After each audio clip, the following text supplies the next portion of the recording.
Bismillah, alhamdulillah,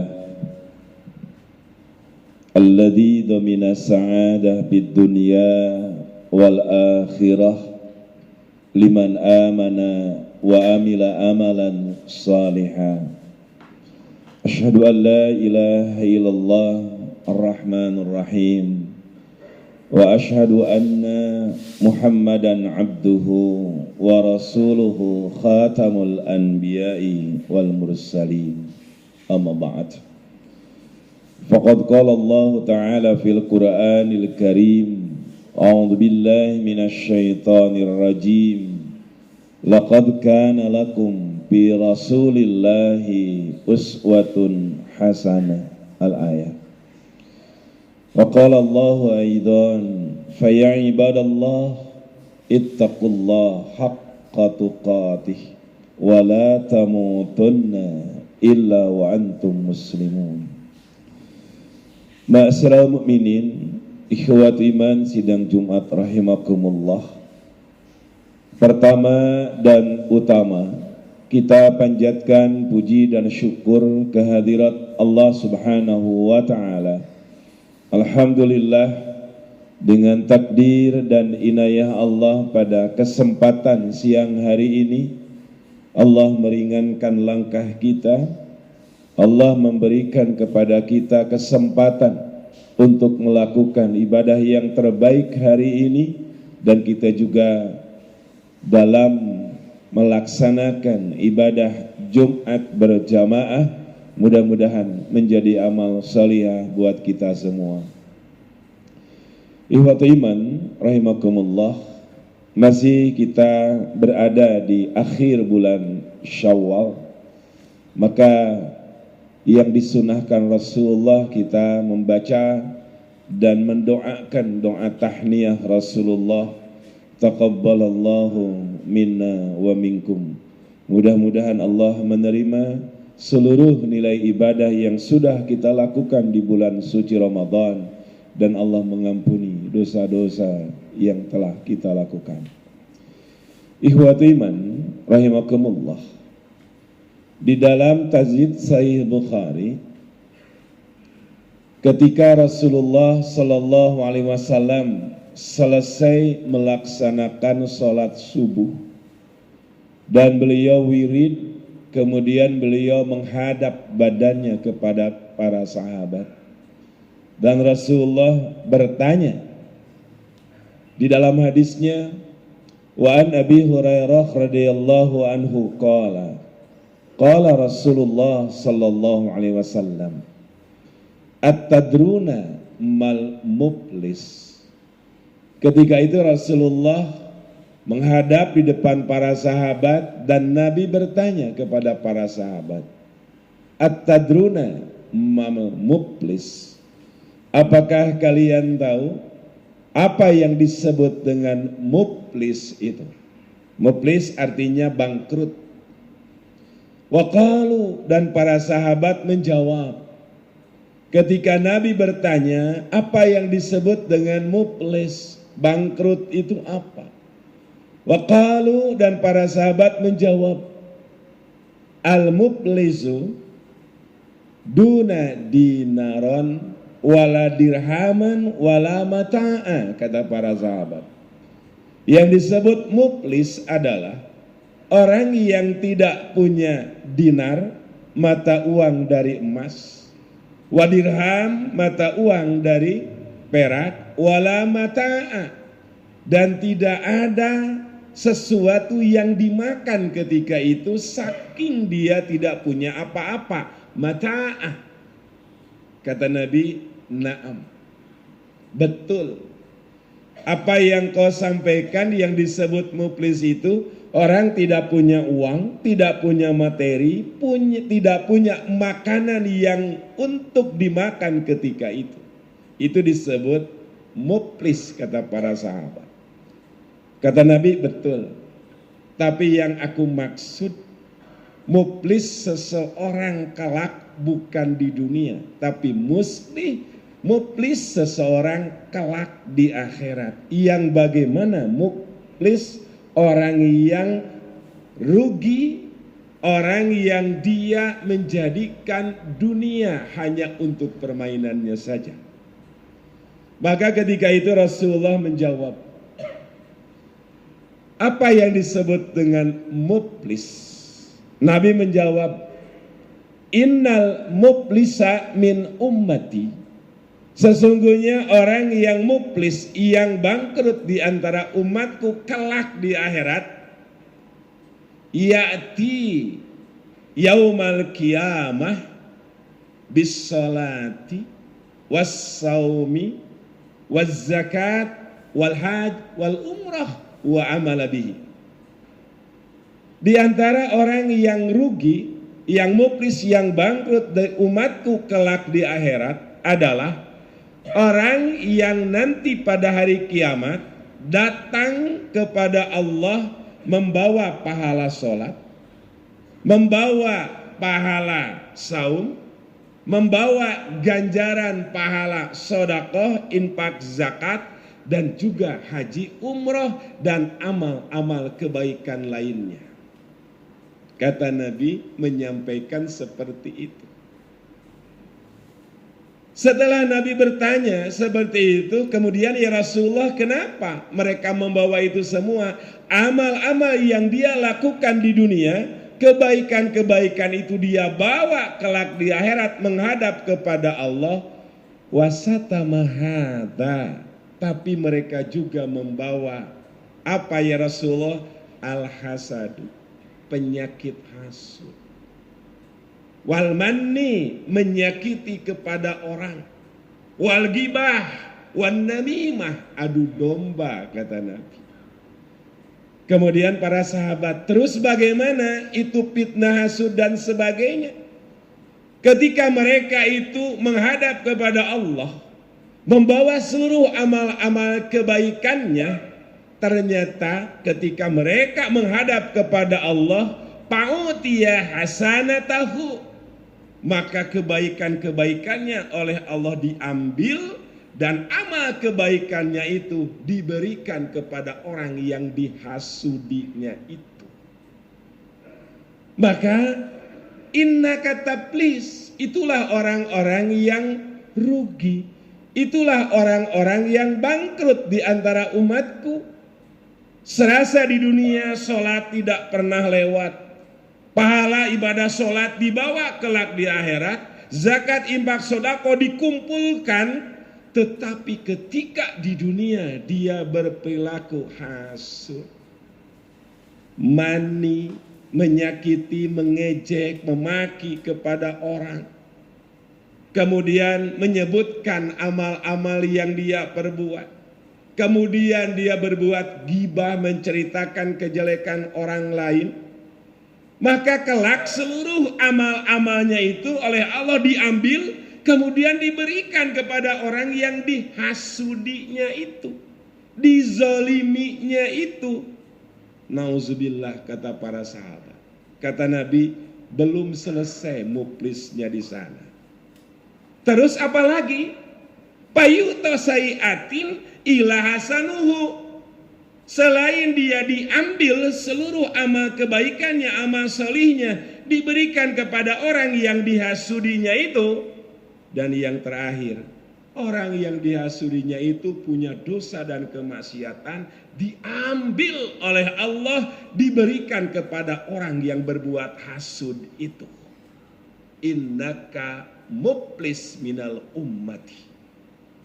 Amal solehnya diberikan kepada orang lain, kejahatan dosa orang lain yang dihasudinya ditimpakan kepada dirinya. Fa'innaka muflis, itulah orang yang paling rugi dan bangkrut di antara umatku kelak di akhirat. Maka hati-hati, kata Nabi, tentang hasud, tentang ghibah, namimah, adu domba, dan menyebutkan amal yang sudah kita lakukan. Di dalam Tajid Sahih Bukhari juga, di dalam Bulughul Maram juga, Rasulullah bersabda, wa an Abi Hurairah radhiyallahu anhu qala Rasulullah sallallahu alaihi wasallam, iyyakum wal hasada, hati-hati oleh kalian ditentang hasud. Fa innal hasada ya'kulul hasanat kama ta'kulun nara khatab. Hati-hati yang disebut dengan hasud, iri dengki kepada orang lain. Nabi mengatakan, innal hasada, sesungguhnya hasud, ya'kulul hasanat, akan memakan, akan menghancurkan seluruh amal-amal kebaikan kita. Hasanat jama daripada hasan, maknanya kebaikan. Jadi seluruh amal-amal yang kita lakukan, amal ibadah, amal soleh yang kita lakukan di dunia, ada penyakit hasud dalam diri kita, semuanya amal soleh kita akan hancur dengan hasud itu. Sampai Nabi memahamkan kepada kita seperti apa hasud itu merusak amal soleh kita. Nabi mengatakan, kama ta'kulun nara khataba. Hasud memakan, merusak amal soleh kita, kata Nabi, kama ta'kulun nara khataba, seperti memakannya api terhadap kayu bakar. Kayu bakar yang numpuk, dibakar, dilalap api, jadi apa? Jadi arang. Jadi apa? Jadi debu. Bapak yang perokok panjang, dinyalain sampai habis, itu rokok jadi apa? Jadi sekar, jadi abu. Amal ibadah kita pun seperti itu. Kalau ada penyakit hasud di dalam diri kita, di dalam hati kita. Kalau orang bangkrut di dunia karena usaha, kalau orang bangkrut di dunia karena dagang, karena ikhtiar, tidak sampai dia menjadi orang yang sukses. Banyak orang yang sukses, dia terpuruk dulu, bangkrut dulu, dan dia bisa bangun kembali dan menjadi orang hebat dan sukses. Itu bangkrut di dunia, bisa menjadi orang hebat. Tapi kelak bangkrut di akhirat dengan amal soleh seperti itu, karena dosa-dosa yang menghancurkan amal kita tidak bisa menjadikan diri kita mulia kembali. Hasud sungguh merusak amal ibadah kita. Yang kedua, mani, menyebutkan amal-amal yang sudah kita perbuat. Ketika kita sudah melaksanakan nilai ibadah, ketika kita sudah melakukan nilai-nilai yang baik dalam kehidupan kita, kemudian kita menyebutkan, kemudian kita dengan maaf, bahasanya dengan sum'ah dan riya, ingin dilihat, pamer dan sebagainya. Allah berfirman dalam Al-Quran, A'udzubillahi minasyaitonirrajim, ya ayyuhalladzina amanu la tubtilu sadaqatikum bil manni wal adha. Wahai orang-orang yang beriman, jangan kalian membatalkan sedekah-sedekah kalian bil manni wal adha, dengan menyebut-nyebut apa yang sudah kita perbuat, wal adha, dan menyakiti kepada orang yang diberikan oleh kita. Itu ayat suci Al-Quran surah Al-Baqarah. Wahai orang-orang yang beriman, la tubtilu sadaqatikum bil manni wal adha. Wahai orang-orang yang beriman, jangan kalian membatalkan amal-amal soleh kalian, amal-amal ibadah kalian, sedekah-sedekah kalian, bil manni, dengan menyebut-nyebut amal yang sudah kita perbuat. Apa itu mani? Pamer, riya, sum'ah dan sebagainya. Riya pingin dilihat, sum'ah pingin didengar. Itu yang membahayakan kepada amal-amal kebaikan kita, amal-amal soleh kita lebur bagaikan debu di sisi Allah Subhanahu wa ta'ala. Itulah yang disebut muflis, orang yang bangkrut yang dikatakan oleh Nabi. Maka ikhwati iman sekalian, insya Allah mudah-mudahan apa yang sudah kita lakukan, apa ibadah yang sudah kita perbuat, jangan dinodai dengan nilai-nilai yang tadi, hasud dan mani, wal ada, dan menyakiti kepada orang lain. Di dalam Sahih Bukhari, juga di dalam Sahih Muslim, Diceritakan di zaman Rasulullah ada seorang ibu-ibu yang dinilai oleh para sahabat, warga yang ada ketika itu, betul-betul itu adalah wanita salihah, taat, patuh, tunduk kepada Allah. Salat wajib dikerjakan, sunat dikerjakan, saum wajib, sunat dikerjakan, berbagi memberi kepada orang sungguh luar biasa. Haji dia berulang-ulang, umroh juga mungkin sama seperti itu. Suatu saat si ibu ini meninggal dunia. Ketika mendengar orang yang dianggap oleh mereka soleha meninggal dunia, para sahabat rebutan untuk mengurus jenazahnya. Dari mengurus jenazahnya, menyolatkannya, mengantar ke kuburannya, sampai dikuburkan. Para sahabat luar biasa karena dianggap itu orang yang soleha. Ketika sudah selesai dikuburkan, para sahabat ngumpul di masjid menceritakan alangkah bahagianya jadi ibu yang tadi meninggal dunia penuh dengan amal solihnya. Ketika mereka menyimpulkan si ibu itu menjadi ahli surga, apa kata Nabi? La hiya min ahlinna. Bukan, dia menjadi ahli neraka. Apakah kalian tahu apa yang diperbuat yang menjadikan dia ahli neraka? Para sahabat setengah protes kepada Nabi, ya Rasulullah, bukankah dia ahli ibadah? Salat wajib sunat dikerjakan, saum wajib sunat dikerjakan. Dia juga berbagi memberi kepada orang sungguh luar biasa. Hatinya bersih, sosialnya luar biasa. Kata Nabi, betul, amal-amal yang dia kerjakan sungguh luar biasa. Tapi satu pun tidak diterima di sisi Allah Subhanahu wa ta'ala. Apakah kalian tahu apa yang menyebabkan amal solehnya tertolak? Allahu wa rasuluhu a'lam. Allah dan Rasulnya yang maha tahu, kata sahabat. Rasulullah menjawab, tu'di jironahu bilisaniha.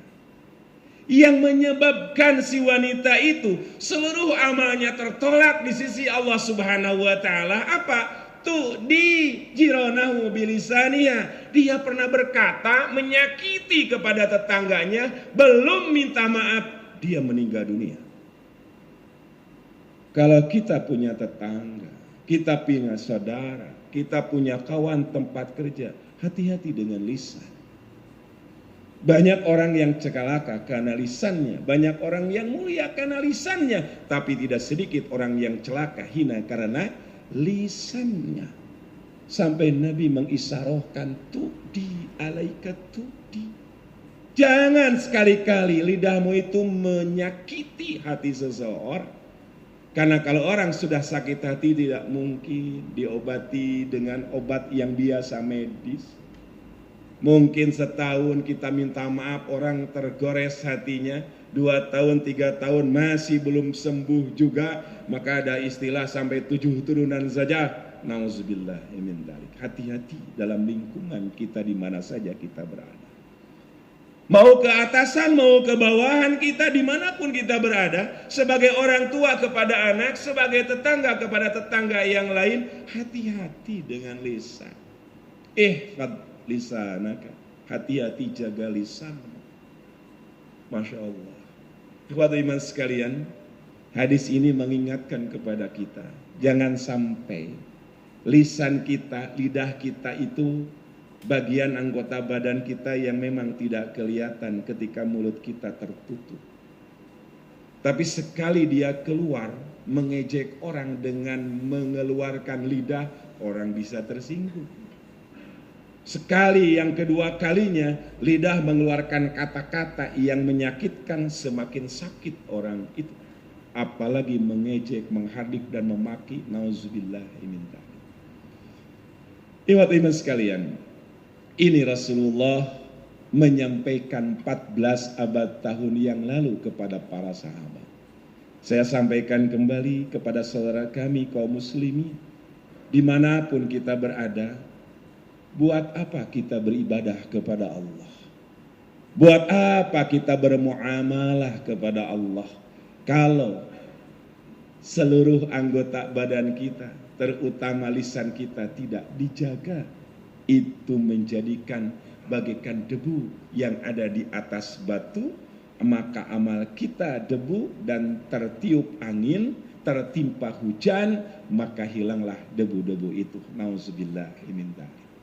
Sekali lagi, bangkrut di dunia, orang bisnis, orang bekerja, dia bisa bangun kembali menjadi orang hebat dan sukses.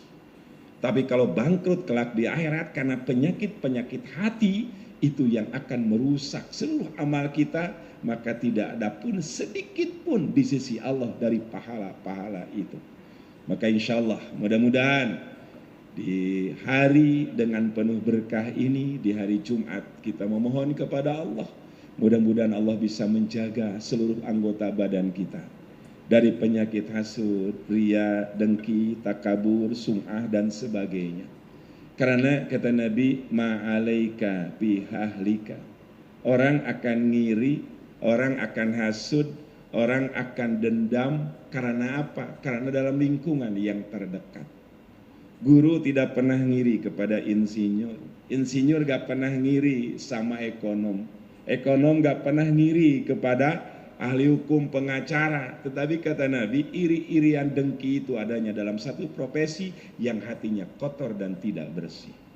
Pedagang irinya sama pedagang lagi, dokter irinya sama dokter lagi, ya ekonom dengan ekonom lagi, mungkin ustadz juga irinya dengan ustadz lagi. Nauzubillahi min dzalik. Kalau kita satu profesi, kita hatinya bersih, satu kekuatan yang paling luar biasa untuk saling mengisi, itu akan lebih maslahat dalam kehidupan kita. Itulah ikhwat iman sekalian, amanah dari Rasulullah SAW untuk menjadikan kita hati-hati di dunia. Jangan sampai ibadah kita di sisi Allah kosong amal-amal kita karena dosa-dosa yang tadi saya sampaikan, hasud, riya, dengki, takabur dan iri, dengki dan sebagainya. Mudah-mudahan Allah hapuskan, jauhkan dari diri kita, maka kita perbaiki dengan keimanan yang sempurna. Barakallahu bil Qur'anil Karim wa ya farhabun innaka huwat tawwabur rahim.